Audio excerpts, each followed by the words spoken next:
Friends, welcome to my channel.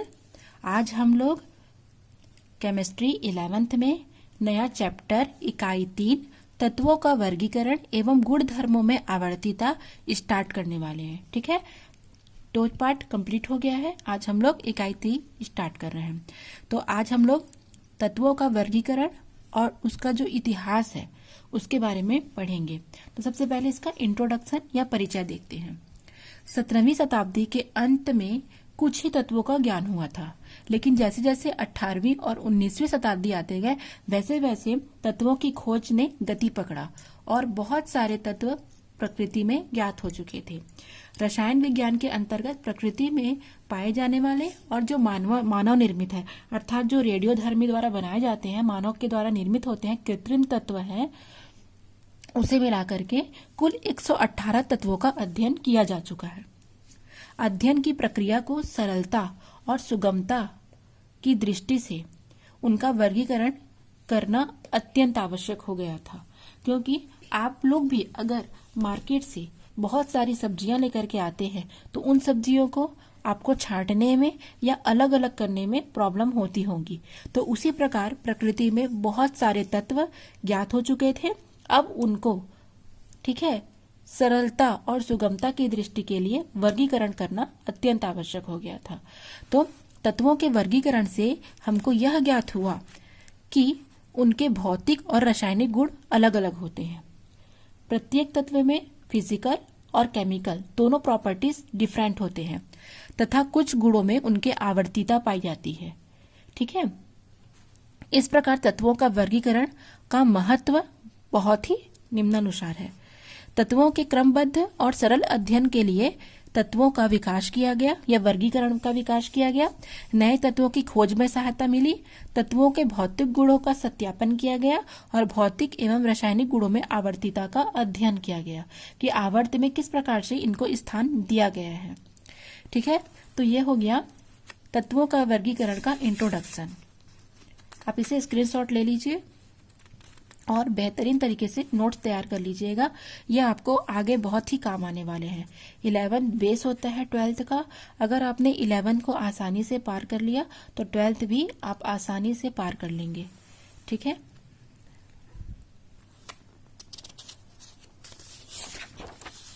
अब हम पढ़ेंगे आवर्त सारणी के विकास का इतिहास कि किस प्रकार से आवर्त सारणी का विकास किया गया, कितने वैज्ञानिक आए और उन्होंने अपना अपना मत, अपना अपना नियम दिया और किस प्रकार से आवर्त सारणी का विकास हुआ।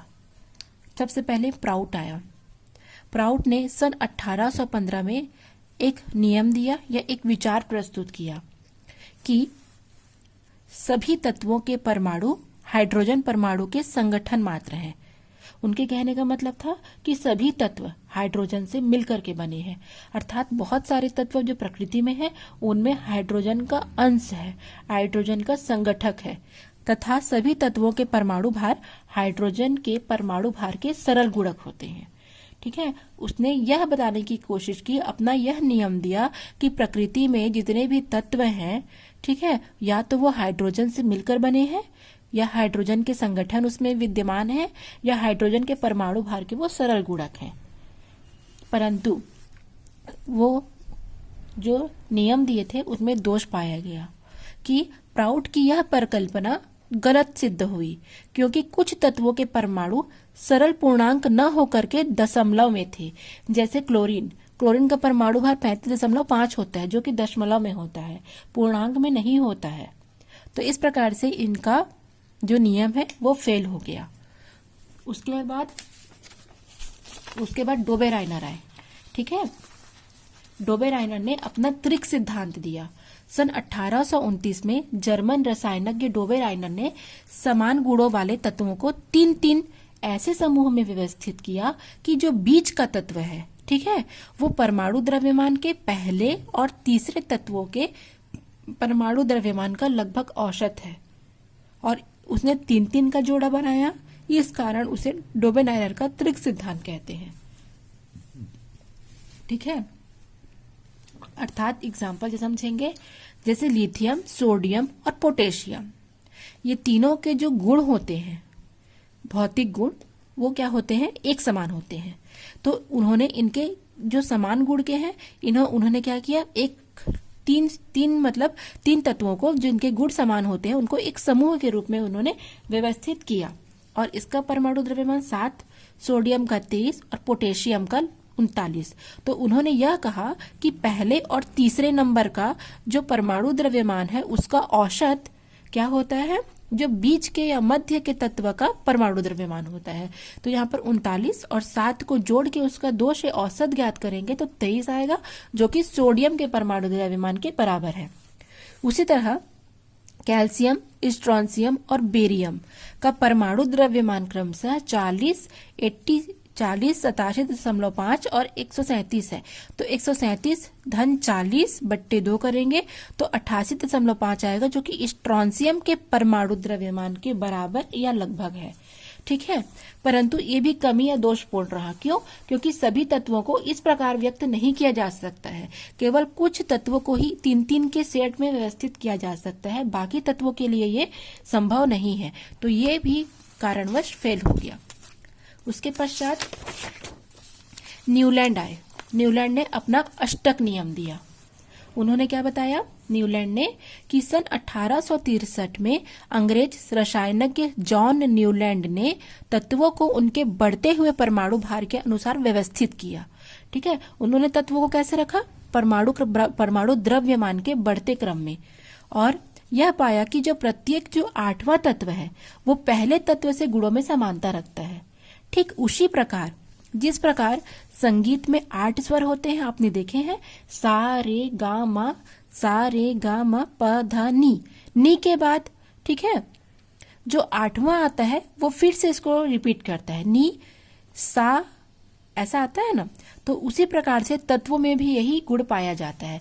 तत्व भी क्या करते हैं, जो 7 तत्व के बाद जो 8वां तत्व आता है वो पहले तत्व से गुणों में समानता दर्शाता है। तो इसे ही हम न्यूलैंड का अष्टक नियम कहते हैं। तो एग्जाम्पल है सा रे गा मा प ध नी। और उसी प्रकार lithium, beryllium, boron, carbon, nitrogen, oxygen, fluorine. Fluorine के बाद कौन आया, sodium, magnesium, aluminium, silicon, phosphorus, sulphur, chlorine, potassium. तो ये क्या करेंगे, लिथियम, सोडियम और पोटेशियम ये गुणों में समानता प्रदर्शित करेंगे। ठीक है, इससे क्या स्पष्ट होता है कि लिथियम, सोडियम और पोटेशियम गुणों में समानता प्रदर्शित करते हैं। बेरिलियम, मैग्नीशियम, गैलियम, ठीक है, ये सभी क्या करते हैं, आपस में समानता प्रदर्शित करते हैं। मैग्नीशियम, बेरिलियम और एल्यूमिनियम, मैग्नीशियम, बेरिलियम और एल्यूमिनियम। ठीक है, तो इसमें भी दोष पाया गया कि यह नियम आवर्त सारणी में भारी तत्वों के लिए लागू नहीं होता है, और उत्कृष्ट गैसों को अगर हम आवर्त सारणी में इसी नियम से जमाएं तो ये क्रम पूरा बिगाड़ देता है, अष्टक का क्रम पूरा बिगड़ जाता है। तो ये भी क्या हो गया, दोष युक्त हो गया। उसके पश्चात लोथर मेयर आए। ठीक है, लोथर मेयर आए। लोथर मेयर ने वक्र के माध्यम से समझाया। सन 1869 में लोथर मेयर ने तत्वों के परमाणु भार और परमाणु आयतन के मध्य वक्र खींचा, और इस वक्र में उन्होंने निम्न परिणाम बताए। ठीक है, वक्र के माध्यम से उन्होंने तत्वों की आवर्तीता को बतानी चाहिए कि समान गुण वाले तत्व वक्र में समान स्थान पर रखे गए। ठीक है, जब उन्होंने ग्राफ या वक्र खींचा तो वो समान स्थानों पर समान गुण वाले तत्वों को रखा गया। क्षार धातुएं लिथियम, सोडियम, पोटेशियम, रुबिडियम और सीजियम ये वक्र के उच्चतम शिखर पर इन्होंने उपस्थित किया। हैलोजन तत्व फ्लोरीन, क्लोरीन, ब्रोमीन और आयोडीन को इन्होंने चढ़ाव के बीच में किया। क्षारीय मृद धातुएं मैग्नीशियम, कैल्शियम, स्ट्रोंशियम, बेरियम और रेडियम को इन्होंने घटाव वाले स्थान पर रखा। और जो कठिनाई से गलित होते हैं अर्थात देर से पिघलते हैं, beryllium, boron, carbon, aluminium, silicon, copper इन्होंने निम्न बिंदु पर रखा। ठीक है, आप ये देख रहे हैं ग्राफ, यहाँ पर लिथियम, सोडियम, ठीक है, इन सबको समान गुण प्रदर्शित करते हैं। तो इसे कहाँ रखा उन्होंने, एक ही स्थान पर दिया। और जो क्षारीय तत्व है जैसे बेरिलियम है, एल्यूमिनियम है, ठीक है, इसको उन्होंने कहाँ रखा, निम्नतम पर रखा। जो कठिनाई से गलित होते हैं उन्हें उन्होंने भी निम्न पर रखा। इस प्रकार से उन्होंने अपना नियम दिया। लोथर मेयर ने एक आवर्ती नियम प्रस्तुत किया जिसके अनुसार तत्वों के परमाणु आयतन उनके परमाणु क्रमांक के आवर्ती फलन होते हैं। ठीक है। उन्होंने बताया कि जितने भी तत्व होते हैं उनके परमाणु आयतन उनके क्रमांक के आवर्ती फलन होते हैं, किंतु लोथर मेयर का भी यह जो नियम था ये भी क्या हो गया, फेल हो गया। उसके पश्चात मेंडलीफ आए, ठीक है। ये लोथर मेयर का जो वक्र था, वक्र के द्वारा जो उन्होंने तत्वों का आवर्तिता समझाया था, ये क्या था, बहुत ही अच्छा था।